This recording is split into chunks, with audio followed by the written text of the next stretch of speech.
Welcome back to the program. You know, it's not just politics and those types of things that we talk about here, but from time to time, when I find something that I feel I need to kind of bring to people's attention, and it might not be in my wheelhouse, it might be in something else, I will do that. And I've done that in the past. And today, I want to talk a little bit about the GLP-1s and Ozempic and some of these others that seems like everybody is using, okay?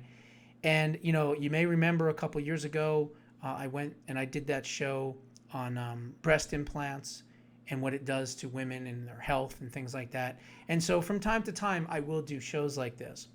Well, this one caught my attention because it was from the Daily Mail, and we've seen Hollywood lately, and we've seen people that, for all intents and purposes, you know, we're pretty, we're attractive, they looked good already, and now they look like skeletons. They've ruined their appearances, all for this imaginary ability to be perfect, which we're all not perfect, okay? And it's sad. It really is truly sad that there are so many people, women mostly, that, you know, either from a self-respect, self-esteem standpoint, or from the pressures of society, putting these absolutely ridiculous standards out there on women in particular, that they have to look a certain way, they have to dress a certain way, they have to act a certain way. And these people then do these horrible things to themselves. And that's why I wanted to do this show. So the story says this: welcome to Ozempic Town, wealthy mountainous city where everyone's abusing the drugs and private school moms have been turned into skeletons. On a freezing cold January morning in an affluent suburb called Lone Tree, Colorado, treacherous snowy walking trails were still busy. Suburban moms in one of Denver's richest enclaves bundled up in leisure gear, and they were jogging while pushing strollers, determined to get their steps in despite the bitter cold. Fitness is a way of life in Colorado's capital, even in the depths of winter. The state is consistently ranked among America's healthiest states, with less than a quarter of the population considered to be obese. Skiing, hiking, cycling are part of everyday life. But according to local doctors, med spa owners, and residents, being fit is no longer just enough. GLP-1 drugs, such as the generic versions of Ozempic and Mounjaro, are flying off the shelves in Denver's cities, with demand so intense that some residents are turning to an underground market just to get hold of these injectables. Doctors and med spa workers told the Daily Mail that most of the people seeking the slimming shots aren't even remotely overweight. One Denver area mother said the drugs have become so rife among parents at her children's private schools that many of the other moms look like skeletons. Denver ranks among the fittest cities. Hang on, I'm just going through those pictures. Daily Mail puts a lot of pictures in. Some of them never needed to lose weight to begin with. And that's what I was talking about in the beginning. Do we all want to lose a little bit of weight and look better? Yeah, sure. But there's healthier ways to do it. Eat right, exercise, get enough sleep, right? The standard. It's to the point where I am nervous that some of them are becoming too thin. Gee, really? You think so? Have you seen the Osbournes lately? Holy cow. For many users, the appeal isn't simply just to look slimmer. It's about staying young, staying lean, and staying at peak performance. There is some research showing that Ozempic and similar drugs will allow this to happen. But there's also people that are also saying just the opposite. They also say that the drugs reduce people's cravings for junk food, alcohol, and other vices. It's not just that they're aging gracefully, they don't want to age at all, said Dr. Edward Cobb, the medical director at the Firm Spa in Lone Tree, Colorado. Supplements and drugs that have been linked to longevity are big business in Denver and the surrounding mile-high cities, which has embraced the growing world of biohacking. The term describes the practice of using supplements, therapies, and medications to optimize the body's performance and try to improve the overall health.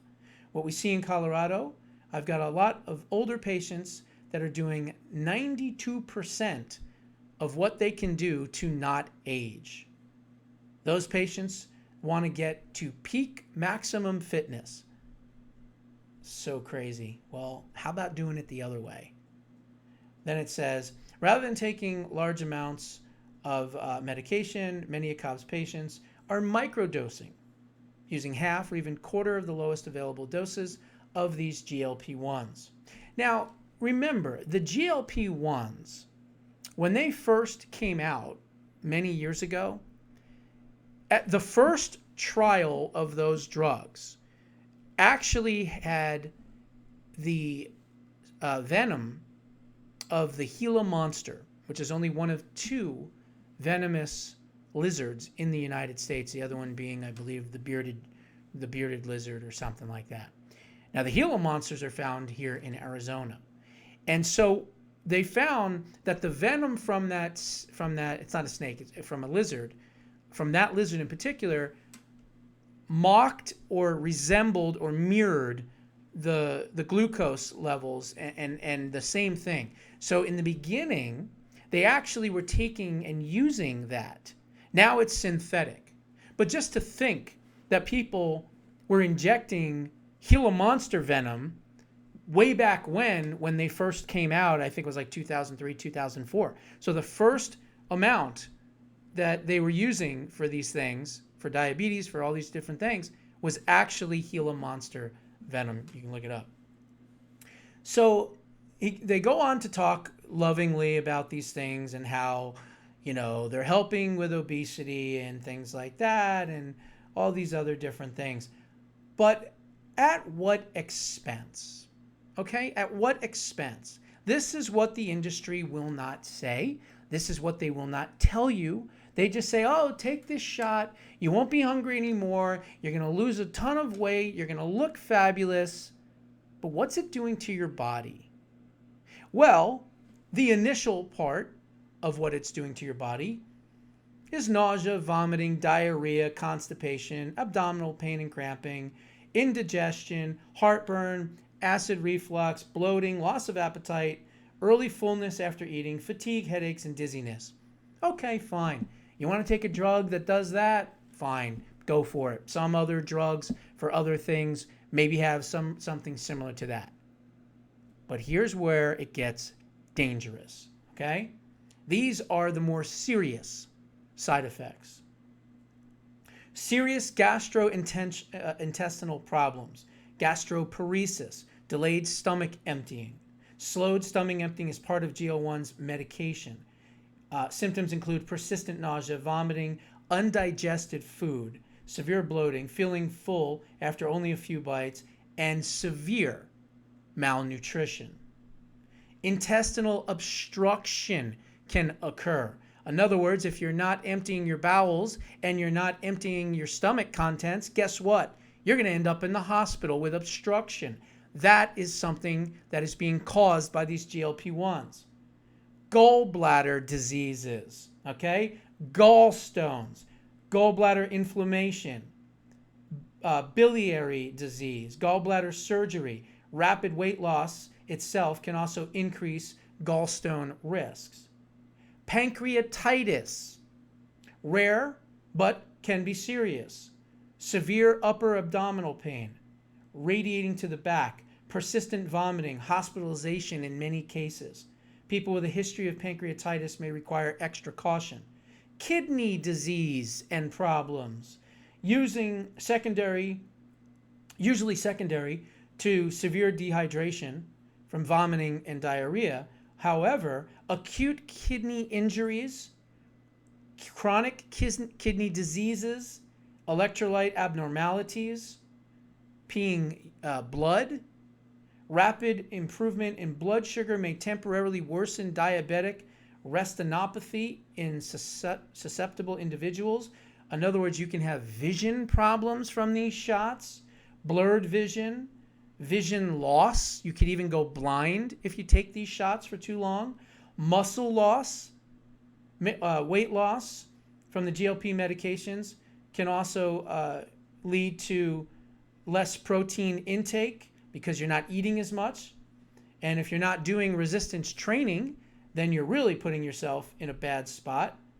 Weakness, muscle weakness, lower metabolism, reduced strength, increased falls and risks in older adults, nutritional deficiencies, lack of protein, which you need for your body, lack of iron for your blood and your blood vessels and your circulatory system, lack of vitamin B12, folate, zinc, magnesium.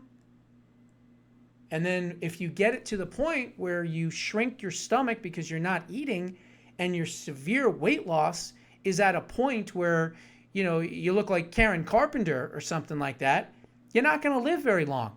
Plain and simple. Some people will lose significant more weight than they ever intended. Frailty, loss of muscles, thin appearance, reduced bone support, osteoarthritis, and some of those bone density problems and things like that, bone health in itself, decreases in bone density related primarily to the rapid weight loss and muscle loss rather than direct medication effects. Postmenopausal women are also at risk. Individuals performing other things as far as bone density tests will find that after only even 6 months of using it, your bone density will be reduced between 25 and 40%. Thyroid concerns. Let's see here. Incidence of thyroid cell tumors developing from these shots. Multiple endocrine neoplasia syndrome. Hypoglycemia. Insulin issues. And then, of course, regular allergic reactions, rashes, hives, face swelling, anaphylactic shock, heart rate changes, smaller increases in resting heart rate, which could lead to heart attacks and other problems, long-term concerns, persistent stomach, mobility problems after stopping the treatment, muscle loss and frailty, long-term nutritional deficiencies, bone density changes, pancreatic disease, kidney complications. I mean, it's just sick. Every single aspect of your body is affected over time by these shots. Now, they're not going to tell you that. They're going to say, oh, go ahead, keep taking it. You look wonderful, Miss Skeletor. Absolutely, you look fantastic. But what's it doing to your body?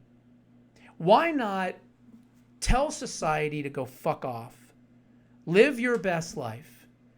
Do not try to uphold to standards of looking a certain way of society that just about nobody can live up to. And number two, quite frankly, real men actually like a little meat on the bones, okay? Seriously. And these ridiculously skinny, thin, skeleton-looking women, I'm not attracted to that. I don't know about other people. But these women, they have this psychosis. It's a mental illness. They feel as though they can't be accepted. They can't be in society. They have to look a certain way. They have to act a certain way. They have to dress a certain way. Fuck all that, man.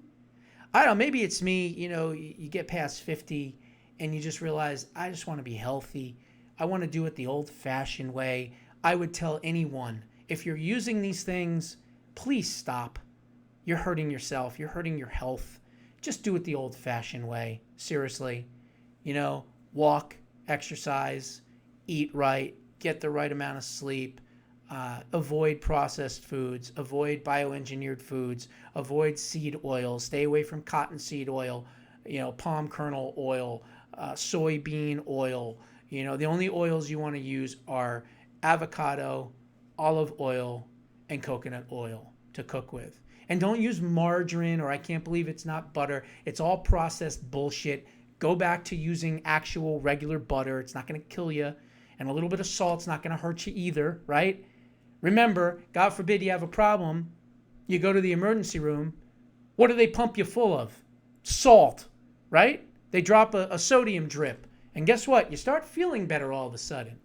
They taught us the elements table for a reason when we were children.